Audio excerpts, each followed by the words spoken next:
and welcome to the Owatonna Today Show. I'm Shelley Whitehead. Thank you so much for joining us on this Wednesday. We love that you watch us right here on Charter Channel 8, 6 days a week. If for some reason you cannot catch us, you can always find us on YouTube or Blip TV. There's always Facebook as well, and the nice thing is Leanne will upload the newest version of what we've got going on every day to Facebook, and it shows up right in your news feed, so it's a good time.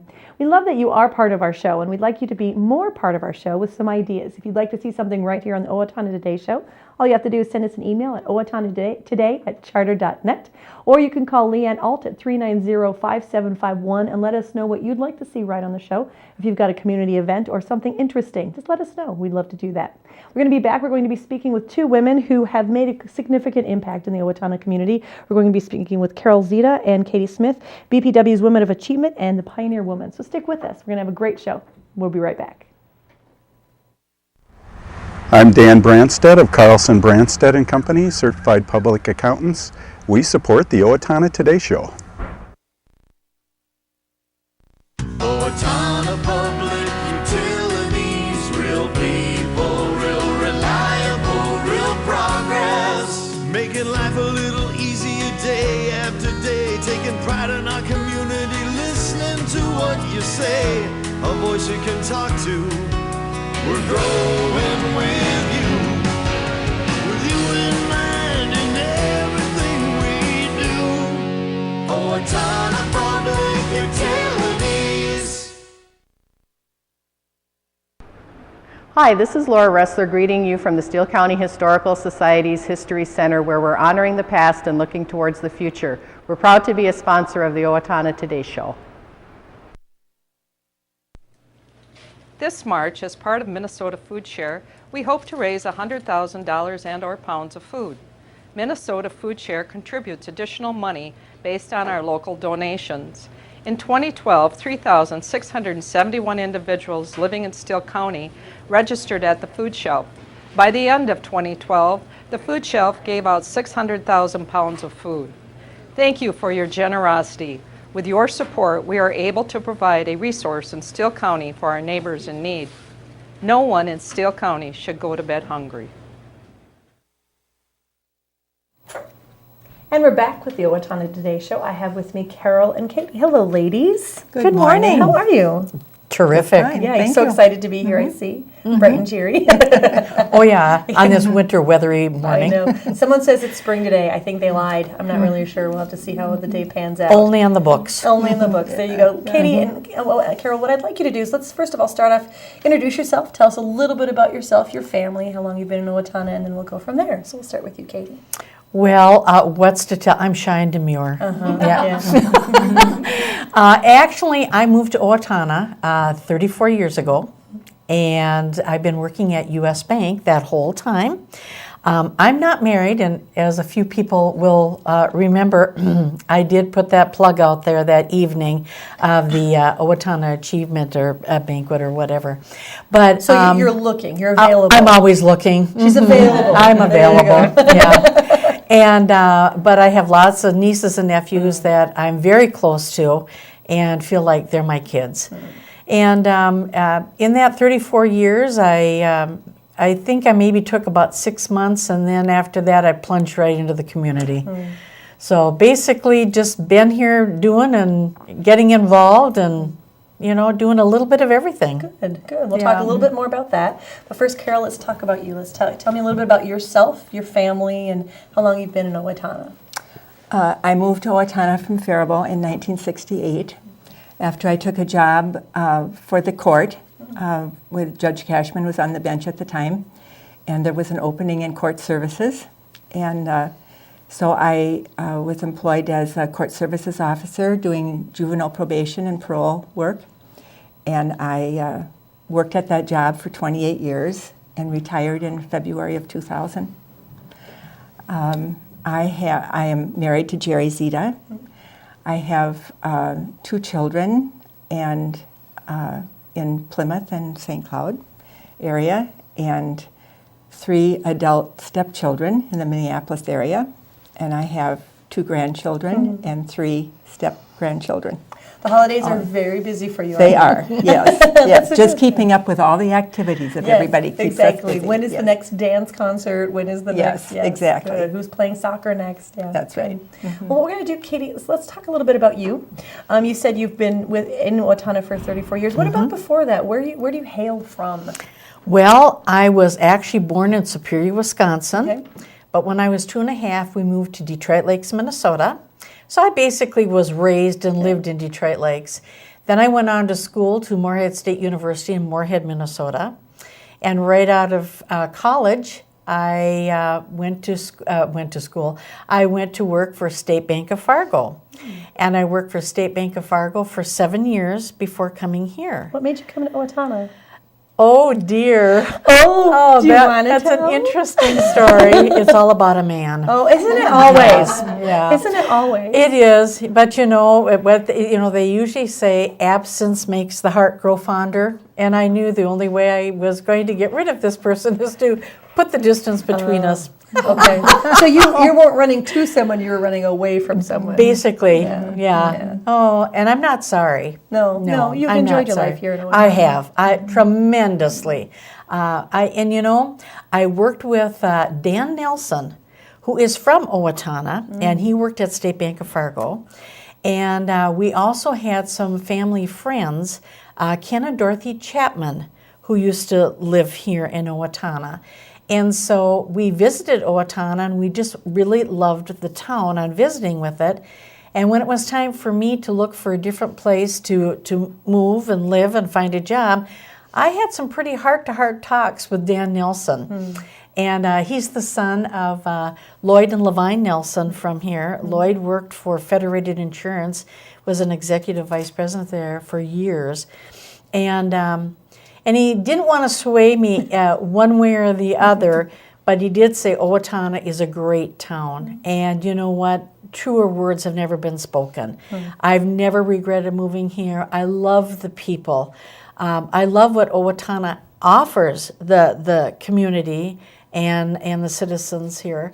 And it was a great move. And like I said, I've never looked back, and I've never regretted my choice. Well, you said, so you were here 6 months, you started getting involved. What was one of the first things you got involved with? Well, because I am a speech theater major, I got involved in community theater. And before I came, I did check out the communities and found that they had a community theater here. So yes, that is where I started. Yeah. And it was really funny how I even plunged into that. Because my first role was in My Fair Lady as Mrs. Pierce, housekeeper. Yes. And then right away that following summer, the young woman who was doing their children's play, traditionally they did the children's play in the summer, became ill with cancer. And why they turned to me, because I was brand new to the theater, but they turned to me and asked me if I would be interested. And I wasn't really impressed with all the children's plays, so I decided to write my own musical review. There you go. So it was Fairy Tales Through Music, and I used Hans Christian Andersen as the narrator. And we took the children through the different fairy tales and put it to music. And I give credit to those costume folks. We probably had about 60 or 70 costume changes. Goodness. And did you have children performing as well as adults? Okay, Oh, so no. They're kids. I had both adults and children, but mostly children. And what an experience that was for all of us. And it was a good experience. Did you learn a lot? Oh, I learned a lot. You bet. And I normally didn't work, going to college, I worked for the Park and Rec department, and actually I wrote some children's plays there. And then through the Park and Rec, the kids would sign up, and then we did a couple plays in the summer. So you had a little experience. You kind of knew knew what you were getting yourself into for a little bit. Good. Yeah. Good. Yeah. Well, let's talk with you, Carol, a little bit. You moved to Owatonna when were you married when you moved to Owatonna, or? Yes. Okay, and Yes. so your husband got a job here. Is that what led you guys to Owatonna? No, I was a social worker at the state hospital in Faribault before, and I was always interested in working in the legal system, and there was a job open here, so that's what brought me to Owatonna. Okay. But actually, I lived in Owatonna also while I was a college student. Where did you go to college And then? my home is in Jackson, Minnesota, Jackson County, and I went to Mankato State University. My degree there is in sociology. Okay. And during the summers, while I was a college student, I wanted a job that had something to do with the career that I was preparing to be in. And the Owatonna State School, now I'm revealing how I am the pioneer. The Owatonna State School was open yet then, because I graduated from college in March of 1960. Okay. And and at that time, a college student could get a stipend to work during the summertime from the state of Minnesota. And so I took a job as a house parent at the Owatonna State School. Oh my. I'm learning things about you too, I know, Katie. isn't it great? That's why this Yes. format is so great, because Yes. it can take time to get to know us. I was 19 years old, and I worked as a house parent in Cottage 14, which is now an apartment building on State Avenue.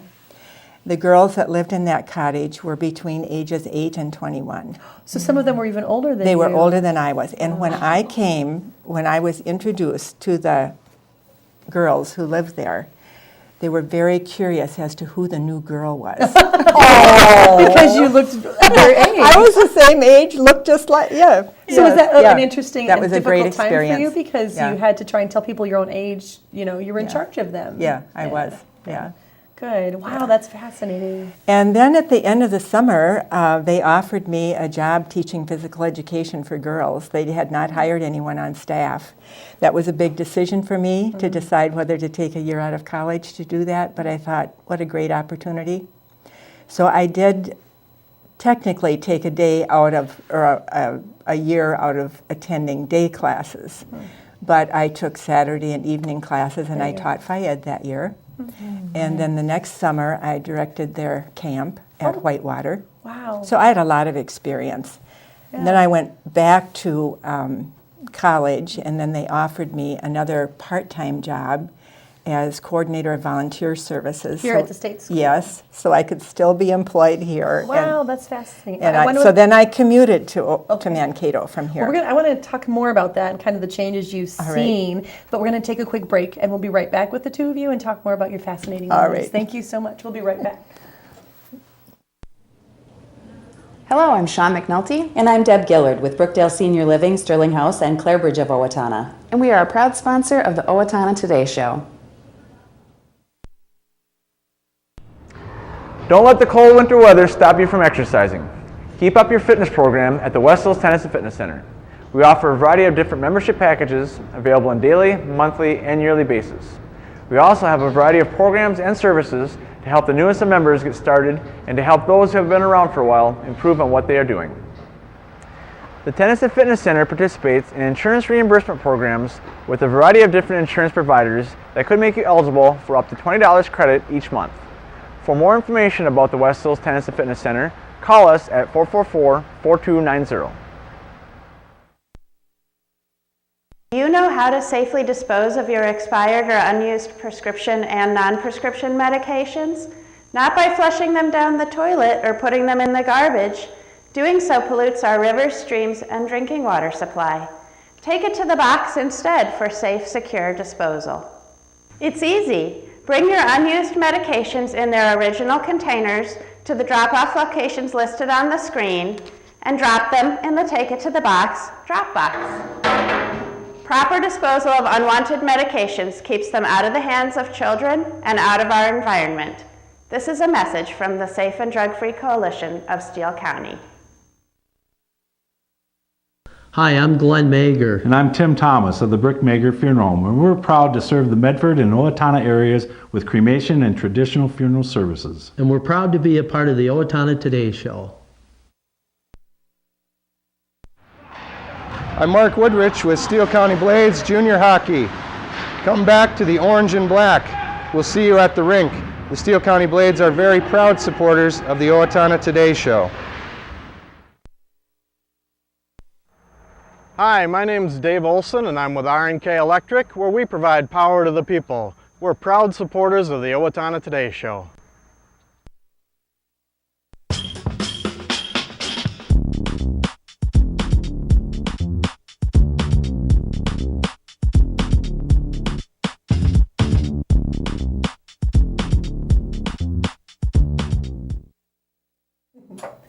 And we're back with the Owatonna Today Show. I do have with me Carol Zetah and Katie Smith, two ladies who've been honored by the BPW. And Katie is the Woman of Achievement, and you, Carol, are the Pioneer Woman. So let's talk a little bit about this. Now, they have, first of all, they nominated you and several other people, Katie, for this award. So let's talk about that nomination process a little bit and how it affected you. Well, evidently someone, they turn in the nominations to a committee, and then from those nominations they pick the top 5. And out of the blue, I got this call saying I had been nominated. I was one of the top 5 people. Well, I was blown away by that, and truly honored that somebody had even thought of me. And very grateful that somebody had taken the time to look at, someone else's accomplishments and wanting to recognize them in the community. I really appreciate that. That's pretty awesome. And so I was just thrilled to death. Well, then from those 5 nominees, finalists, then you go to the event, which was last Friday night. And then that's where they announce the winner, the Owatonna Achievement Woman of the Year. And so I went, but I went really relaxed, not nervous at all, because I tell you, I was in very, very good company. When you take a look at what those other 4 women did, and I'm sure even some of the nominees that didn't even make it into the top 5, but when you see what they've done for this community, and what they've done for the youth and for the women and just for the community in general, I thought, wow, I was humbled just to be in their company, number one. And then, in fact, I was so sure that someone else was going to get it that I was waiting and excited and looking for her reaction when they called her name. They called, yeah. And so I was a little taken back. I will tell you that much. And I had to laugh because Katie Simon said, "You really didn't expect to win, did you?" And I said, "Duh."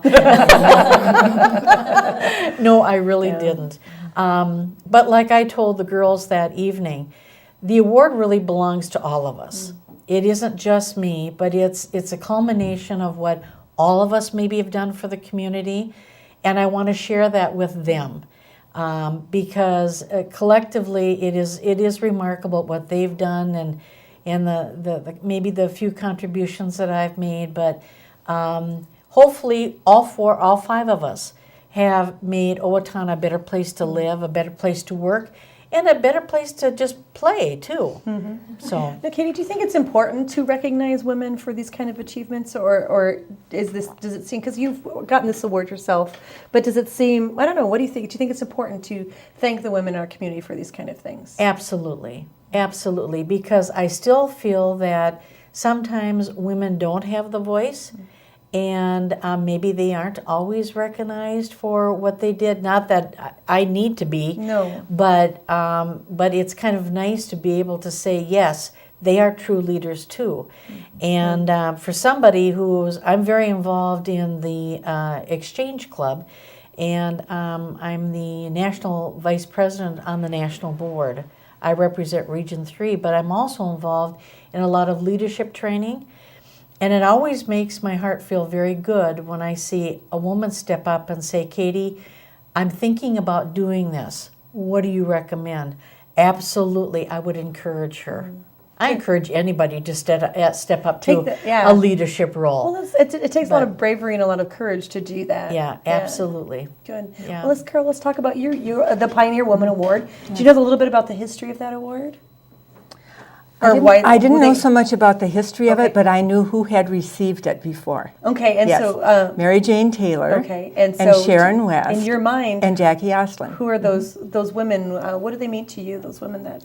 Well, To me, they're mentors. They're women who have set wonderful, positive examples in our community of leadership and recognizing needs and figuring out how to meet those needs.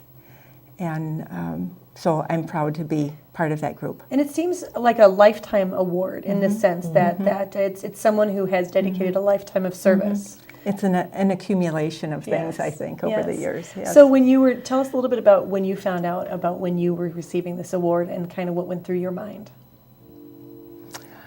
Well, I was at home when Juliana Sklizacek called and said that I had been selected as the Pioneer Woman of the Year. Was it even on your radar that this was an option for you? No, because there was no nomination, there was no application. I don't know what happened before she called me. Just magically. It was all part of the Owatonna Businesswomen's. I don't know what happened before she called me.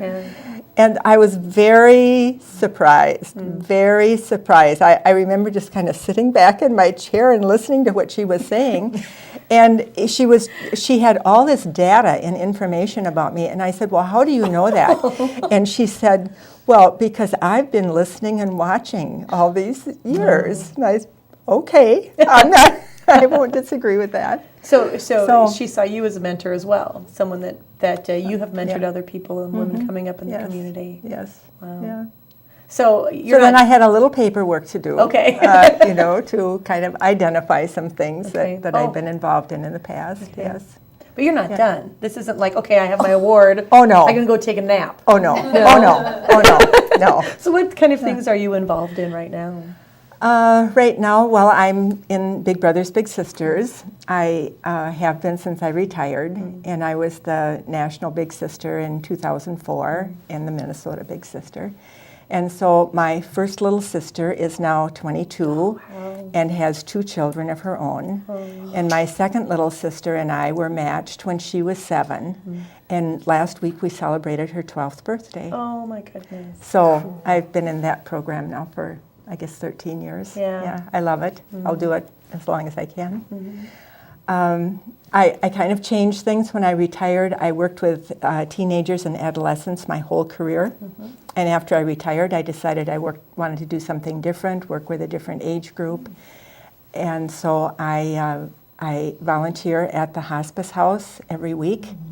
I pick up meals, bake cookies, visit with family members, provide hospitality at the hospice house. You've seen a lot of changes, growth in the hospice house then in your time?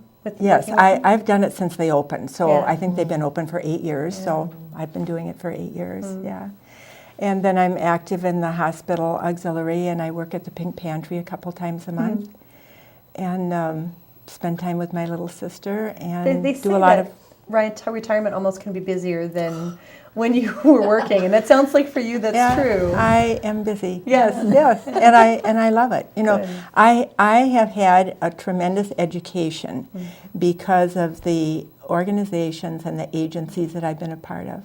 I had an elected office for 5 years. I was on county and city committees, and then all the nonprofit agencies. I've enjoyed it all. And they've all impacted you. They've impacted me, and I only hope that I have been able to give back to them as much as I have received. I'm sure that you have. Well, okay, so here's the hard question. I want you to tell me, maybe both of you, give me a quick idea of maybe something, one of the best parts of times of your life in Owatonna, something that had the biggest impact on you living in this area, if you can. I know it's hard. That's going to be hard because there's so many things that have impacted my life. I think just getting involved and giving back has impacted my life. I know a lot of the volunteer things and stuff that I do is through the exchange, recognizing others, through the Firefighter of the Year, the Book of Golden Deeds, the Mayor's Prayer Breakfast, getting involved in Leadership Owatonna. That was an incredible experience, but also getting involved in fundraising for the United Way, Big Brothers Big Sisters, and all the different agencies. But what has impacted me the most, it's hard to really put your finger on one thing. just plain community involvement in general. And one of the things that I had said, the girls in that interview process said, do you have a dream? And I said, yeah, to lose 100 pounds. But I said, doubt if that's going to happen.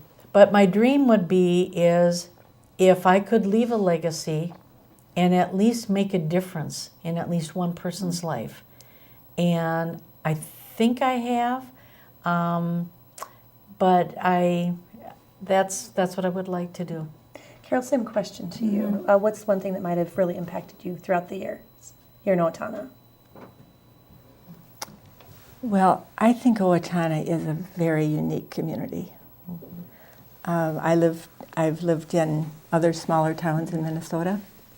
I think there are so many opportunities in Owatonna. And I really cannot think of one single thing. Well, ladies, I do know that Owatonna would not be what it is without your work and your time and your effort. And so I really want to thank you for everything you've done for the Owatonna area, and congratulations to both of you. Thank you. Thank you so very much. And if you'd like to go out with Katie, let me know. We'll be right back with the Owatonna Today Show. Hi, I'm Amy Martinez. And I'm Adam Martinez, owners of Snap Fitness in Owatonna. Snap Fitness is a fast, convenient, and affordable fitness center, and we're proud supporters of the Owatonna Today Show. Everyone deserves opportunities to have a good life, a quality education that leads to a stable job, enough income to support a family through retirement, and good health. But the reality is, many children fall behind, many families are struggling, and many others are in poor health. United Way's goal is to find long-term solutions. Thanks to a grant from the Otto Bremer Foundation, we're hosting community conversations this year to address these issues. If you'd like to join us, please call our office. Hi, this is Barry Gillespie, president of ERA Gillespie Real Estate, where our pledge is to save you money, save you time, and simplify your life. And we're proud supporters of the Owatonna Today Show. And we're back with the Owatonna Today Show. I want to give you a few quick community announcements, including the Evening for Kids' Sake. I'm sure that Carol's going to be attending this. It's Saturday, March 23rd. The social hour and silent auction begin at 5 with dinner at 6:30. The live auction at 7. This is the gift of mentoring is what Big Brothers and Big Sisters is all about, and it's a chance to raise some funds for that. So try and get out and get that. You can find out more information on the Big Brothers and Big Sisters website. Also, the community is invited to a special Owatonna Hospital Healing Arts program.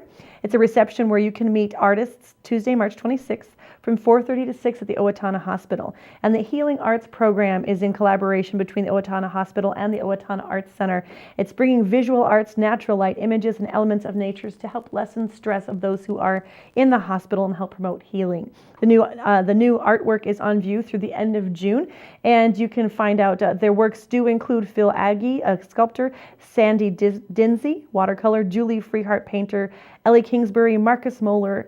Oh, sorry, Mrs. O'Brien. I'm going to totally ruin that one. But the exhibit is underwritten by the Owatonna Hospital Foundation. They'd love for you to go check this out and kind of see what is happening. Thank you so much for joining us. We'll be back on Friday. See you then.